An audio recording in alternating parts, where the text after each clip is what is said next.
Hey everyone. Um, there was no short video today. A lot of you guys responded to me privately about the last video that I'd put up about your first test after you pass. Just trying to get you guys to start thinking, start understanding how this all works. Um, there's so much information out there, guys. I am a sponge, but there's only so much that I can show you guys. I just point you in the direction you guys should be researching your own. Um, But I've got Dave Zed tonight, who's a very close friend of mine, and our works really intertwine. Um, I'll let him explain though. So I wanted to come on. This isn't going to be a long episode. Just touching base with Dave. I got a lot of subscribers through him on this channel, and you guys should go over and subscribe to him as well too. So let me bring him on. Hey, Dave. Hey, man, thank you so much for having me on. And let me just say that my audience absolutely loves you, and I appreciate your work. And I want to thank you for everything you're doing. I know you recently had a new book release, and so I just want to thank you for that. And to Micah's audience as well, Micah does phenomenal work. As Micah said, we're we're very, very close. And so when one of the main reasons, in my opinion, that then led to a personal friendship afterwards was that in Micah's work, mainly, if we think, for example, of sort of finding the needle in the haystack, whether this was a total coincidence, which I don't really attribute it to, or if it's something that Micah had more of a, you could say, a gift and ability to extract this information. He's able to sort of sort through separate the wheat from the shaft, so to speak, in terms of what's actually, you could say, legitimate and what's not. And one of the things that I really appreciate about Micah's work is that what he does is he really takes things back to the simple fundamental principles, which is something that in my line of work in the quantum physics area is identical, which is that there are so many of these advanced theories about how quantum mechanics may work with respects to the, let's call the elephant in the room here, with respects to the people that don't really know the quote unquote secret sauce compared to the ones that do, that if we take all of these, super fancy sort of esoteric proposals, nothing against them, but we take those in quantum physics and we scale it back and we apply it to what Micah's work is doing. Micah's work is even more fundamental than that. And so one of the similarities I found, this is just one, by the way, is that Micah really tells everyone to go and reassess the basics. And that's something that I think is completely missing from every other area. And so that's just one thing that really, to tell you the truth, it really impressed me many, I think over a year ago now, since we started talking and having each other on each other's shows and all that. So that's just one angle of it. There's a few more, but Yeah. I can certainly keep going. But did you want to jump in? I don't mean to. Yeah, no, not at all. I appreciate that. Because there's times you'll be doing like complex. I mean, your work is so complex, and we're both self-taught, and that's really the way you have to approach things. And unfortunately, the Bible PhDs and the physics PhDs both hate our guts because of what we've been able to do. But when you're not put in the paradigm, when you're not put in the box of this is what you have to learn every semester, this is what you need to write, this is how you graduate, this is how you have to think, when your mind can bring in these synchronicities to show how everything is related, that's a lot of things that done by people who are self-taught. And I always say the most interesting people are going to be self-taught. So what specifically have you been working on lately that you could share with us? Because we all know you've already explained the anti-gravity stuff, the anti-gravity thing, right? Yes. What has your world evolved into since then? Sure. Well, one thing I can say is that I'm preparing on the back end for Micah and a handful of other individuals to be coming with me to prepare or to make several speeches to different groups that are both of private institutions and in some cases world government departments that are interested in trying to understand, because of obfuscation on their part, or compartmentalization or denial of certain clearances. We're trying to bring more of that to literally to the light, so to speak. Now, that's the collaborative efforts that we're working on. On the personal side, I've been doing myself focusing on the human biofield, and basically I say consciousness, but I say that very carefully because it's a bit of a vague word or a vague term. What I've been focusing on lately are essentially, if we think of like a stack of books, say there's a stack of 10 books. If we are on book number 10, for example, if there are different existing books, both underneath, above, next to the book in which we are on in that particular regard. And so there's been, speculation about how potentially the, not in a negative sort of AI type manner, but in a very organic manner, how the soul could be put into some type of, we could say, cryogenic stasis, for example. So that directly involves intent, which is consciousness, and then the human biofield as well. There are, for example, other things that I'm working on dealing with how potentially certain forms of, we could say, mass, which would come from a propulsion apparatus. Certain forms of mass could in fact be able to, when put next to, believe it or not, certain types of fruits, could in fact emit a sort of very natural electromagnetic radiation that is not a radiation in the sense of how we think may be harmful, but in fact may be beneficial. So things like this that I'm trying to really bring to the light in that particular regard. What's interesting about the biofield, though, is that it speaks to the way in which the cosmos operate, almost as if we are a piece of the cosmos that you have spoken on quite some time ago as well. So it's not like you've known about this for a while and you're in too, brother. So one of the connections, if I may, is that with the human biofield, there seems to be a sort of sense of behavior that could be modeled in certain ways, but this behavior is very cyclical. And this cyclical behavior has to do directly with the frequencies being emitted by the planetary orbits and the planets that are in orbit. And now, if I can connect it to your work. Now you're literally starting to explain why a birth chart is important, because it's a snapshot of all the planets, all the asteroids, where everything is. And the other thing, too, is people think, well, Pluto is what takes 250 years to travel around the sun or something. We just had a Pluto return, actually, since the Declaration of Independence. How can something so far away get there? And then I have to casually remind people, and you could probably speak on this better in hand, that space and time is an illusion to begin with. When one gets into the work of whether it's Micah's work or my work, it comes down to really how space and time is genuinely an illusion, and it is only as real as the individual perceiving and then believing for them to want it to be the case, which goes right to the dual slit experiment as well. But this concept, if I may say, about not just the planets orbiting, but the way in which what seem to be human behavior or moving in a particular circular manner, like we've seen a lot of the, I guess we could say, animals and cattle doing so in previous footage from social media and what have you. It's also reminiscent of what we see on a grand scale when we look at the cosmos and the way the galaxies work, but also with regards to how we are essentially the cosmos, or at least a piece of it, experiencing ourselves or experiencing itself relative to going on to that next book, if we stick with that example for a moment. Well, we talk about how cutting edge quantum physics 25 years ago was string theory, but now, cutting edge quantum physics is that consciousness is fundamental, the universe is alive, and welcome to the party. They knew about this in the ancient times. Hermes talks about this 6,000 years ago. And yeah, no, absolutely. Everything is intertwined. I go into great detail in my first book explaining how we are all one, no matter what angle you look at it.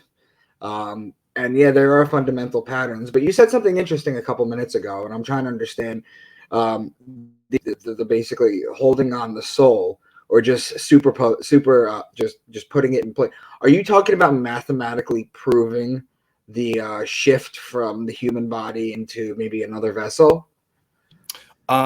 I would go as far as to say that's been already proven even decades before I came around as well. It's come down to not just transferring the soul, but the question becomes how long could it be preserved for? Now, again, when we talk about length, we're thinking of time. So, of course, that's still relative to the solar system in which we are allegedly within.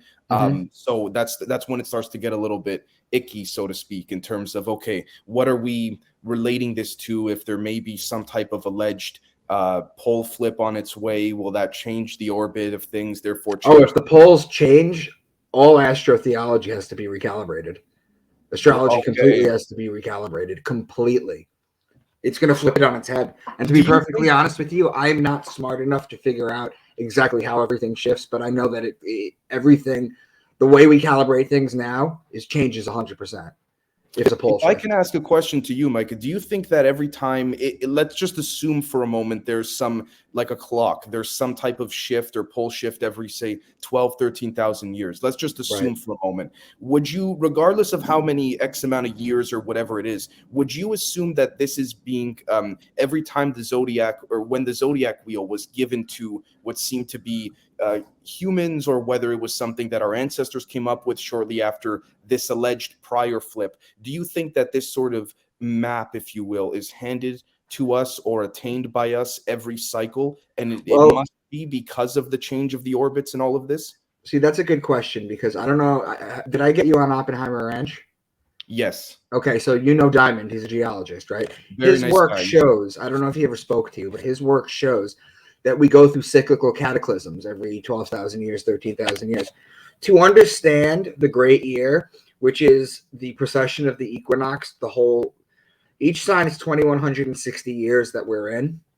And just to explain this to you, Dave, how you can easily know what sign you're in, it's not the easiest thing to do in the world, but on March 21st, which is the spring equinox, if you were to go down to the equator and you were to watch the sunrise that particular morning, the backdrop, there's a sign behind the sun. That's the sign that we're in. That's how you know we're in the sign. That is the best way to know what sign we're in. Now, Wow. because it's every 2,160 years, it doesn't just change like a clock. It's not like the 59th year and then the 2160. Right. In the monthly astrology, you have 12 signs. You have 10, 10, 3 10-day in each sign. They're called decans. And there's 3 days at the beginning and at the end, which are called handover dates or cusps. That's when the energy transmutes. But over a longer period of time, not 30 days, but 2,160 years, the handover date is a little bit longer. So there is a blending of that kind of information. But my point to you was basically this.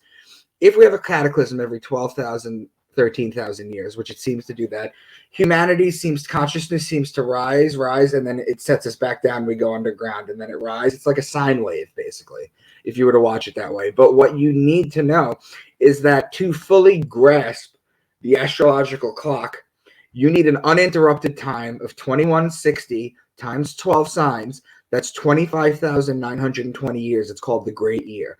You need that uninterrupted. So either they go underground and they still know this information, or it was handed to us. Because I don't think there's been a period of time that's been 26,000 years Yeah. where there hasn't been a reset of some sort. I would strongly, This yeah. brings to mind the inner core that started spinning backwards. Have you read into that? Yes, which is interesting because it speaks to this red blue chirality of spinning and all that. But yes, I certainly have. And I want to say I agree with you very strongly, where I've also come across data myself and am of the humble understanding. And if there's data to suggest that I'm incorrect, I'd be more than happy to say I'm wrong. But so far, I've only seen nothing but consistency, including from yourself, with which is that I don't think that there hasn't been a cataclysmic event in the last 26,000 years. I think there has been one, if not maybe more than one, in the last 26,000. So, Right. yeah. Absolutely. You can see remnants and evidence of that too, because you're up in Canada, right? Right. There are animals, right, Mhm. that are native to the desert or Yeah. native to warm lands, and they're finding these skeletons all over Canada. Now, how the hell did they get up there? Unless there Right. was a shift.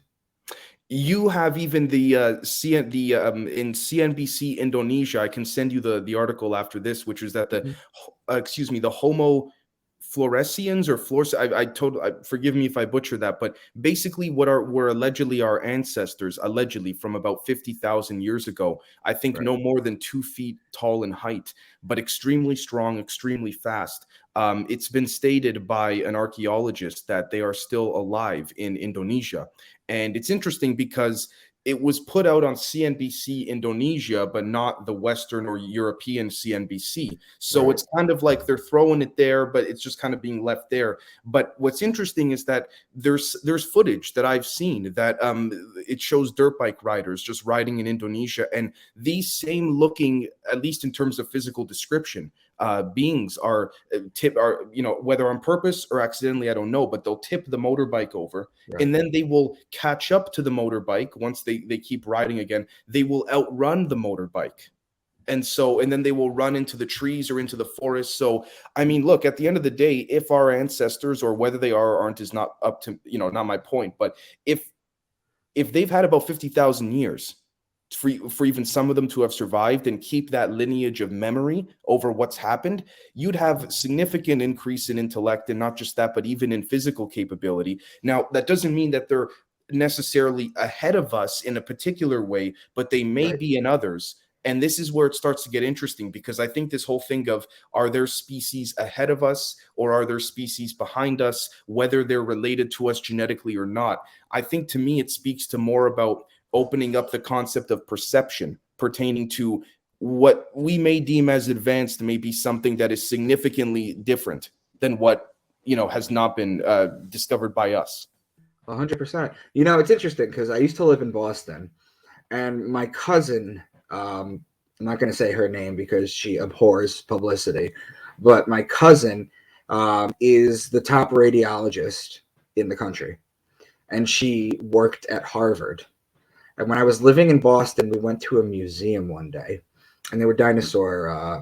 I don't think there were dinosaur bones there, but there was like it was an exhibit. There was like pieces of one of those Boston type museums, and we were having this conversation about creation versus evolution. And I was like, well, why can't it be both? Why literally can't it be both? Why can't there be a creator, but the way that it's set forth is with evolution? That's kind of the law that goes through, kind of like karma is the universal law. And then she jumped in and she said, you know, I've been studying this. When I was in college, we would study dinosaur bones. And the way that they're sectioned, the way that the human spine is, and the way that the dinosaurs, their thoracic, lumbar, and it's escaping me right now, but just the sections and the breakdowns, the bone numbers were usually all the same. So it's almost like there was a creation template that was given on this. So it would make sense that if you could go a period or find a safe space where you could ride out a global cataclysm, the last one being the flood. That's why every single society in modern, and I'm talking about the last 12,000 years, history has a flood story. More specifically in the Bibles, the Noah's Ark, which goes back to the Sumerian work. You can literally read it there too. In fact, there's a point in the Sumerian story where he lets a bird go and it comes back and it brings a branch, and they know that they can go on land now. So it's literally taken from there, but it's all the same thing. If there's a pole shift, it would be well. Walter Russell talks about how. Do you agree with the statement? Walter Russell. I don't know if you've ever read his work before. He's very Yes, esoteric, the right? universal one. He Yes, yeah. yes, he talks about how every single thing, everything is either electric or magnetic. Electric being the male, the radiant, and magnetic being the it brings it in, the feminine. What are your thoughts on that? I would completely agree. And that doesn't, I'm not trying to say that's the end all be all statement, not at all. But as so far as to where I am in my journey of things, I would completely agree personally. Um, it, this idea, it's even how can I say it, it's even not just in the numbers, but in the way in which when one goes to the fundamental building block of life, it seems as though there's this parity of, again, I appreciate you bringing this up, actually, because I was going to bring up this idea of the manipulation, and I don't mean that in a bad way, but of what's called epsilon and mu. And that's just our modern way of saying those are variables that represent electric permittivity and magnetic permeability. So if we think of, for example, the magnetic permeability, sort of like we could say, acting as the body of water itself or the body of a fluid, then we think of the overall, like you said, the concept of the feminine with respects to allowing action to take place within that body. Then we think of, for example, okay, if that's the case with magnetism, could electricity then be the induction in which that event within that body is activated? Whether that is Right. with a human, male, female, whether that is with a body of water, whether that is with what they call empty space or the ether that is allegedly electromagnetic and radiative in terms of its composition, but operates like a fluid, just like You know, water. it's interesting. Let me just jump in. Hold your Sure. thought, but let me just jump in real quick. It's interesting too because we talk about bodies of water, right, and magnetism. The moon is magnetic.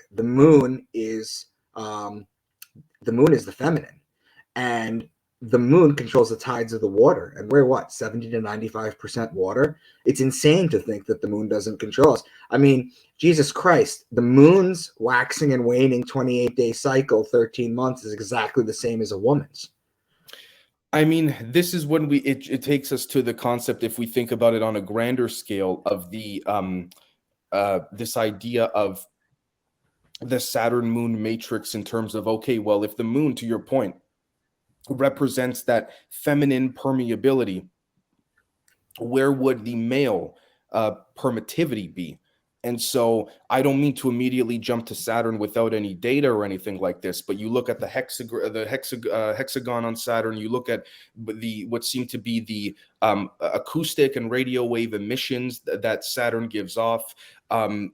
I mean, it's interesting to see because particularly when you look at not just even Saturn, but the rings itself in which comprise Saturn, there's some very interesting correlations. And when we look at the planets, both the moon and Saturn, from a vector perspective, what we're seeing is an overlap of the vectors, which would substantiate what we now call, we could say, quantum overlap, so to speak, in quantum field theory. So it's interesting that there's that sort of resemblance. And Right. to your point and to your work, I think what we've been reading with respects to the ancient literature perhaps should be taken more literally than we initially thought, or more metaphorically, but then deduced to a literal interpretation. Right. Like Yeah. what it metaphorically means. And it's interesting you bring up Saturn too. Saturn, the Jews' day of rest is the Saturn day or the Saturn day. Right. That's where they get it from. Right. They also wear a black cube on their head. You know what the black cube is? You know what the Muslims walk around the Kaaba, the black cube? Yes. That is because the hexagram, what is it? It's a storm channel. It's a storm system at the northern part of Saturn. Yes. The cube fits perfectly into it. That's why the Jews and the Muslims all wear the black cube. That's why you have the Nintendo GameCube that's black. That's why the Sega Saturn was black. That's why and they know this. What my work tries to do is every ancient holy text was written metaphorically, and people just argue that it's literal. I am trying to expose the history of it. And in my book series, what I try to do too is, I mean, people, you could say, you know, George Orwell or Philip K. Dick, they all write metaphorical stories. Why doesn't anyone just come out and say what everything is? And that's what my book series is basically about. And can I add very quickly, there are people that also like to come in and, with bad faith intent, come in and stir the pot by making up interpretations and then just starting arguments amongst others. And then they kind of walk away kind of, getting all giddy and laughing. Yeah. Because they kind of go, oh, okay, mission accomplished. I stirred the pot. Now no progress will be made. Right. Before you go on, sorry to cut you off. it Yeah. made me think of, and I'm just extrapolating ideas off the top of my head here, but recently I've been studying something pertaining to this concept, for lack of a better description, of mini black holes being all around the human biofield, not the ether, but the human biofield. So Right. relative to our, what you'd call our aura or our pheromones, emissions from the The shock. toroidal field, The if you want to toroidal use field. that Thank you. word. There we go.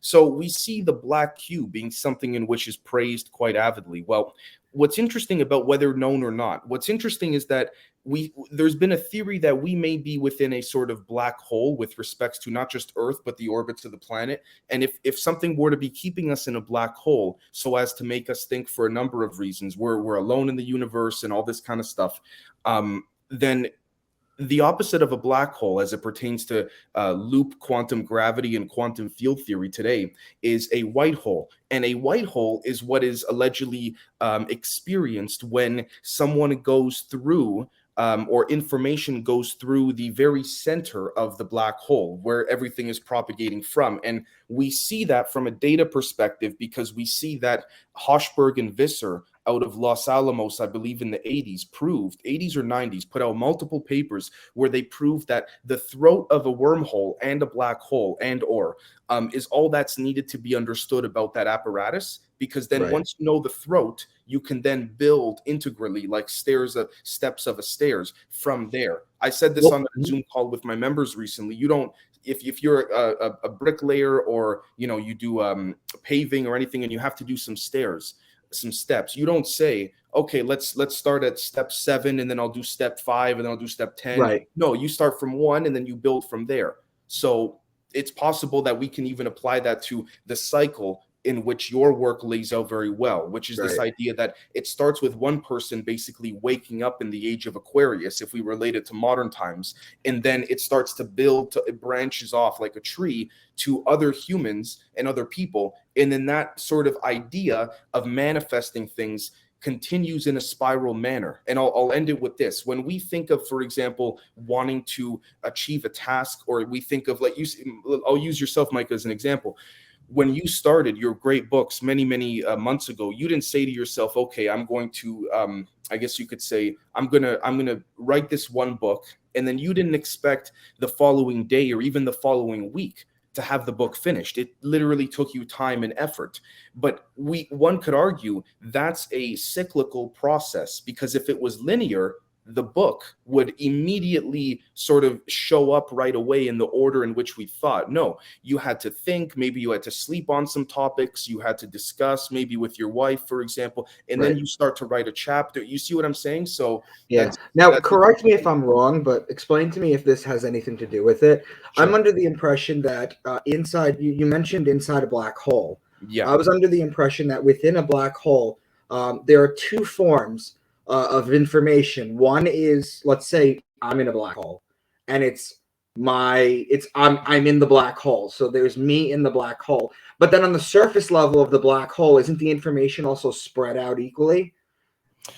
But as I understand it, what happens is a sort of spherically symmetric, we could say, how can I put this? Spherically symmetric geometry and observation. So in other words, yes, it would depend on the relativity of the observer, where they will then say, okay, I am inside of for example, a half sphere of a white hole, compared to I'm outside of a black hole or entering a black hole. So there is this proposal that there's this sort of branching off of information within the white hole, like you said, sort of like how a tree grows from its trunk, right, and then it branches off. Absolutely. The question becomes, could that information be writable, manipulatable, or whatever? Because this information, once it is within this white hole, so to speak, allegedly moves at the speed of light. And that's how this potential one angle of non-locality may occur. Mm-hmm. Now, what I find fascinating about your field, one of the things that I can't quite wrap my head around, but maybe you can, is they say that the past, affects the future, or it gives building to. But there's also some theoretical people out there that say that the present actually affects the past as well. Is there a mathematical way to explain that? Oh, yeah, very much so. That man, that's a good question. The I would dare to say, in my humble opinion, that in my interpretation, the present is the most powerful in affecting both the future and the past, if that makes sense. Because Uh-huh. from there, you can then choose to take action on something. If, again, if we view it in the perspective we're discussing, then we could choose certain events in our future that we then will take that will change the relativity of past events. So let me give you an example. I can take this espresso cup, this coffee cup, and place it to the right of me, for example. But then if I choose to say, I don't know, head upstairs, then but leave the coffee cup here, I know eventually that I will have to come back and attain it. Whereas if I brought it up with me now, I have closed that loop, so to speak, of bringing it with me and then putting it where I feel it should, you put it into Mhm. the sink or something like this. And so the idea is essentially is that by changing the now, you are effectuating both the future and the past depending on what you do now. Now, it starts to get a little bit trippy because then you start to think, well, technically now is always the past. Well, that's one way to look at it. The other Right. half way to look at it is, well, the future is now as well. And there is no right or wrong way of viewing it. It's just, can we perhaps find a synergetic merging point where, dare I say, the future and past don't even exist? And that goes to the collapsing of the wave. And of course, your work as well, where it speaks to that dot in the center of that spiral, the center point of the zodiac wheel, in which Mhm. right at the 0 point of that radius of that zodiac wheel, Mhm. it is the very center point is indifferent to every other Right. season.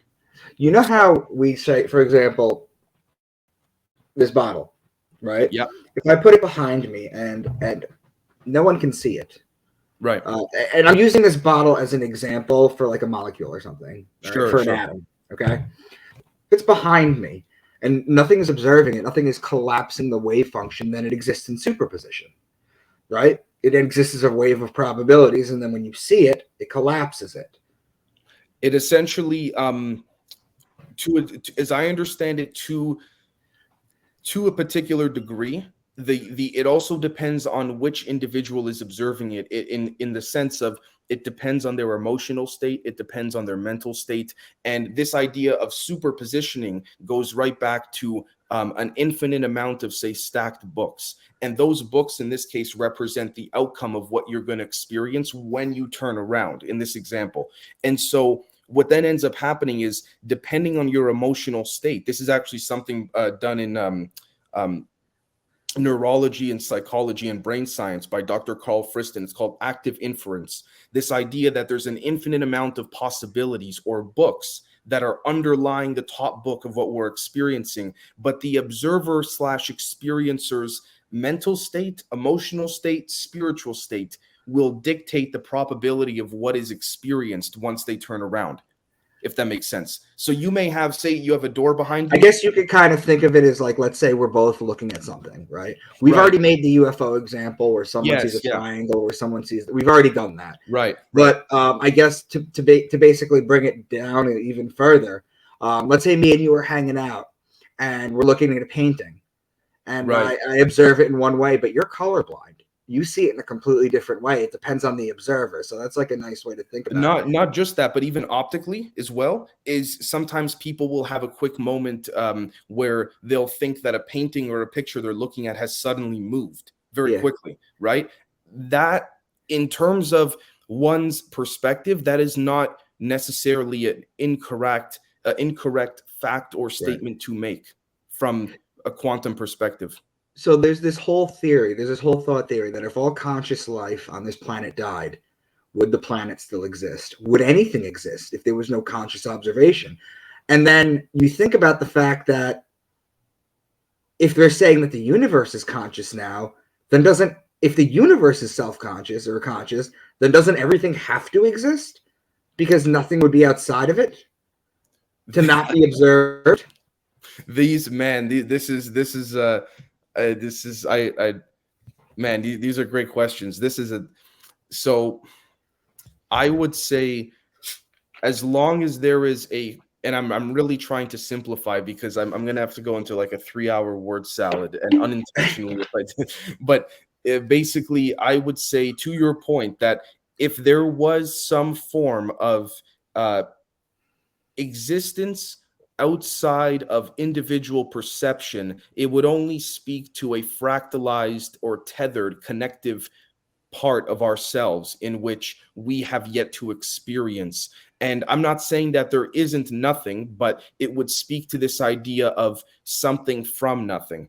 For there to be nothing, there has to be something, and Mhm. vice versa, if that makes Correct. sense. So Everyone's if we are polarity. One implies the other.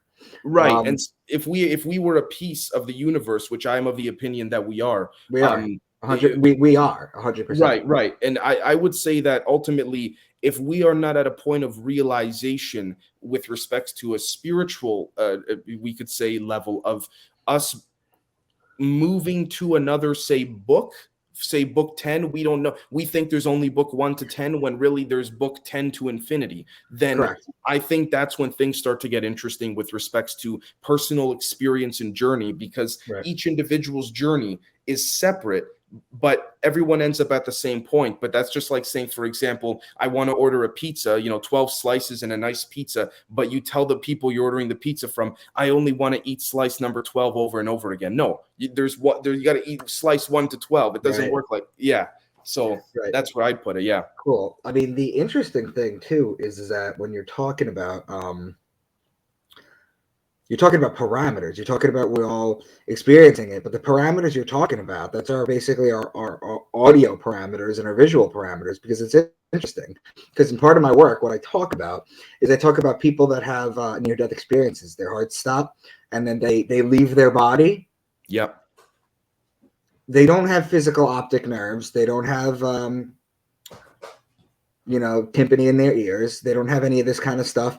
And yet, as a spirit floating away, they say they can see better than they can hear. They can hear better than they can. In fact, in higher realms, Dave, talking is completely irrelevant. Did you ever see Men in Black? Yes. Yep. Do you remember that scene with that little ball that would like repeat what they're saying ahead of time, and then Will Yep. Smith knocked it all over the place? And he Yeah. said that Yes. human language is actually slow. It is, Yeah. because in higher dimensions you communicate via telepathy. Which also speaks to time operating differently there as well, because Correct. then It's it takes fluid. us right, exactly, it takes us time for us to explain this by definition. Without the extension of that literal, what we call time, there would be no way for us to even be talking right now. So to your point, exactly, I couldn't agree more. I think, as a matter of fact, there'd be far more of this. I mean, again, I'm speaking from a kumbaya type, let's all sit by the fire type world. But if everyone was immediately, say, psychokinetic, where the thoughts were instant and there was no need to take as much time as we do now to debate, to express things, I mean, of course, there'd be far more progress, in my opinion. What is faster, the speed of light or a neural connection? Ooh, if we're taking the neural connectivity part to that of a modality that would then translate into a sort of contour within the mind, and then go into the non-physical, if that makes sense. Yeah, Probably, if we're speaking in that context, I would say the mind and the brain. I would um agree. I I would would say, agree. yeah. And as Yeah. far as time being fluid, I explain this too. I talk about time being fluid. When you reach higher dimensions, um, it's fluid. It's malleable. It doesn't theoretically exist, but it's malleable. This is why I tell people that if you decide to come back to Earth, your next life is not going to be in the future, or it doesn't have to be. Your Right. next life could be a peasant from 500 years ago, because time is fluid and it doesn't work that way. Actually, can I give an example? And then, if you don't mind, if we wrap it up in the next few minutes, Yes, absolutely. I'm super tired, man. I'm so sorry, but I'm sorry about I'm sorry about these softball questions. oh yeah, so it's as you can tell, very easy for me to answer them.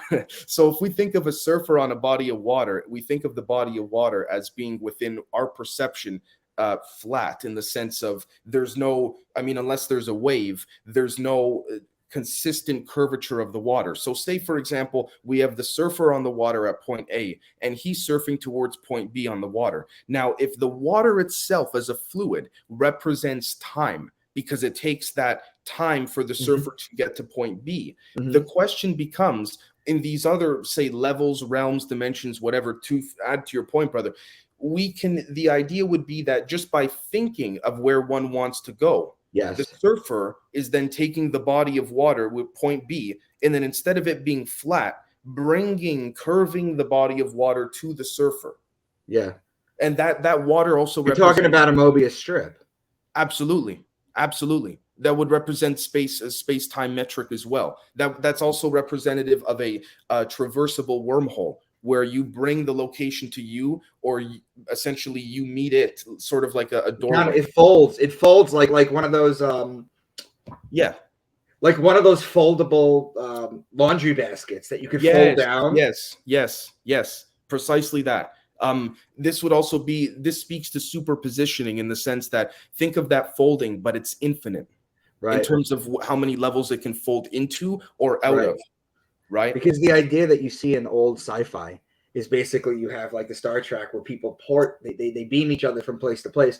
That's not theoretically possible, because you'd have to transpose each individual molecule in the same exact place in order to reconstruct yourself at a location. What you're talking about is taking that whole procedure out, and then it just being an instantaneous thing. That's why they say Earth is created where it is. It's because it's between a lot of interdimensional portals that it's basically like an exit on a highway, that's basically what it is. Which is why, as well, by the way, this speaks to this whole concept of, are we inside of some type of black hole or some type of wormhole or something like this, in which we have the illusion via astrological observation that we are moving, but we're not increasing in any particular direction, because there is no relativity to compare outside of our orbit to. The question becomes, if this is some type of interdimensional doorway or a sort of gas station pit stop, and these beings that are coming and going, whether physical or not, realize that, the question then becomes,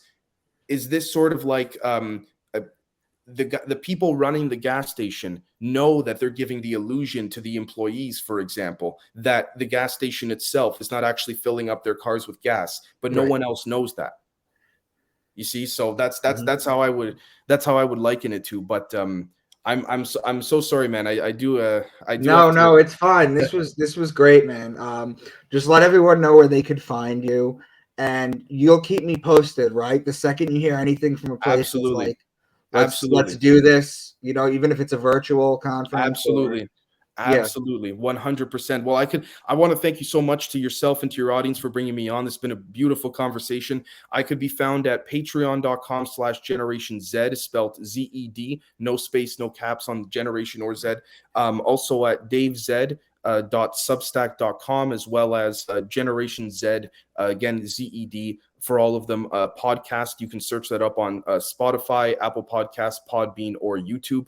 And of course, we do different types of consulting, of which Mike is a part of, with respects to our initiative for presenting to various groups. And if anyone's interested in that, you can email me at saltllc@protonmail.com. Salt spelled SAALT, LLC@protonmail.com. So thank you so very much. Do you still think that Proton Mail is a completely encrypted secure network? Not necessarily, but I know. Well, let's talk after we finish. Dave, thank you, brother. I'm going to email you this right now, okay? Thank you so much, man. Thank you. Later.